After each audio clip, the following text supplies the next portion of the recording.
This conference will now be recorded. Hey, everybody. This is Dr. Doug Smith.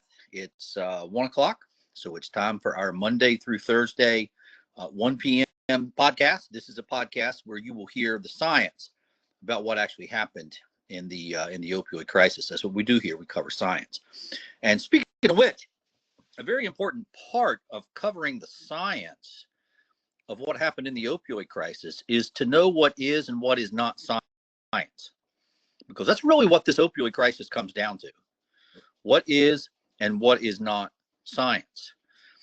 Because at the end of the day, when you really analyze what went wrong, okay, and you want to try to prevent it from happening again, it's very clear. What went wrong is stuff that wasn't science got treated as science. It's that simple. Okay. Stuff that isn't science got treated as science. That's what went wrong. That's what happened. Okay, and that's what we got to try to prevent. Stuff that isn't science got treated as science, and the stuff that isn't science is psychology, psychiatry. Okay, the mental health field. It's not a science. It's never been a science. It's not science. So you can see on the screen there in front of you, is psychology a science? No, it's not. It's not. At least not according to the definition of modern science, the type of science that we practice today, the type of science known as Popperian science. And Karl Popper spent a long time talking about this. Okay, that these things are not science. And since they're not science, if you treat them as science, that's dangerous. Something bad's going to go wrong. That's exactly what happened in the opioid crisis. Stuff that wasn't science got treated as science. Okay. And the reason that psychology and psychiatry is not science is because it's based on opinions. Okay. Now you can get into it a little more technically, and we do so here in the there in front of you, the second citizens petition. Okay. There's a type of reasoning called inductive reasoning. And if you really want to get down to the nitty gritty here, and for most people, they're not going to want to get down to the nitty gritty, but I'll present it and I'll talk about it. Okay. Conclusions that are based upon inductive reasonings are conclusions that are based only on observations. That's it. Observation. You went out and bought fentanyl, therefore you're an opioid addict. That's what we're talking about. You went out and bought fentanyl, therefore you're an opioid addict. You went out and bought heroin, therefore you're an opioid addict. You went out and bought opioid pills on the street, therefore you're an opioid addict.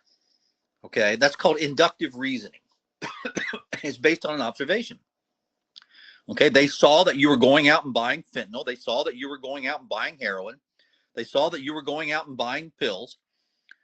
And so they concluded that you're an opioid addict. But they were wrong. You weren't. You just didn't want to be sick anymore. And that's the problem with psychology, psychiatry. It's based on observations, and you can't prove whether it's true or not. Okay. So we're not saying psychiatry is worthless. We're just saying it's not a science. Okay. Because science, you got to be able to prove whether something is right or wrong, true or false. Okay. We talked about this, called the falsification principle, whether or not something can be proven false. And if it cannot be proven false, it is simply not science. And you can't prove that a observation is true or false. I saw you go out and buy heroin, therefore you're an opioid addict. How are you going to prove that true or false?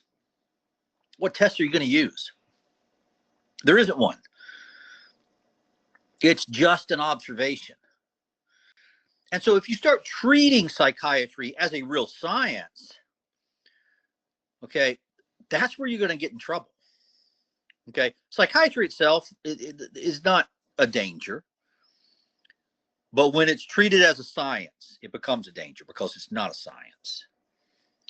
and they treated it as a science, and they used it particularly at the FDA to approve the opioids and to approve the treatment for the so-called opioid addiction.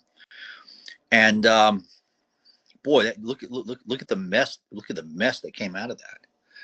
So one of the things we got to make sure comes out of this opioid crisis is it's got to be clear to people what happened.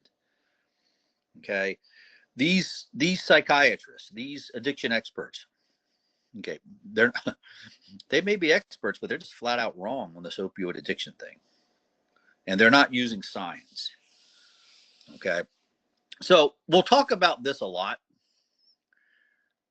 Okay, and the takeaway is psychiatry is not a science. That's the takeaway. Psychiatry is not a science. It's not. Psychiatry is not a science. But when the FDA treated it as a science, that's when the opioid crisis happened. Psychiatry is not a science. It's just their opinion. At the end of the day, it's just their opinion. That's all it is. It's their opinion. Why are you an opioid addict? Because the psychiatrist said you were. It's an opinion. And that's about what it's worth. Okay, so psychiatry, it's not science. It's what's called pseudoscience. Karl Popper, Dr. Popper put it on the same level as horoscopes. Psychology, psychiatry, horoscopes, mesmerism, hypnosis.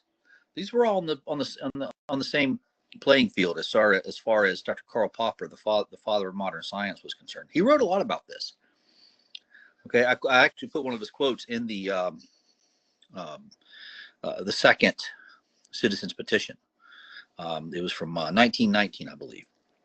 So that's what we want to talk about today. My name is Dr. Doug Smith. This is the Monday through Thursday 1 p.m. podcast where you'll hear the truth about the opioid crisis. Remember to like and subscribe to us.